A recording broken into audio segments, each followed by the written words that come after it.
Ratusan etnis Rohingya kembali mendarat di Lawong, Kecamatan Muara III, Pidi menjelang subuh hari tadi. Saat ini mereka berada di pesisir Pantai Gampong, Blang Raya.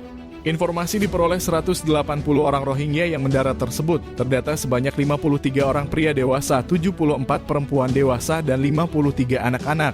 Sekretaris Panglima Laut Pidi Marfian mengatakan, informasi yang diperoleh dari Panglima Lhok, etnis Rohingya yang mayoritas anak-anak dan perempuan itu awalnya mendarat di kawasan Pantai Rubek, wilayah Bihau sekira pukul 03.30 waktu Indonesia Barat.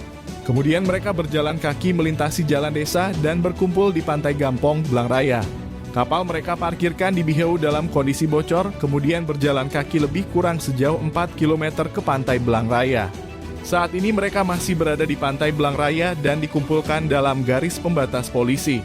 Kapolres Pidi AKBP Imam Asfali dikonfirmasi Haba Aceh membeberkan informasi mendaratnya etnis Rohingya tersebut.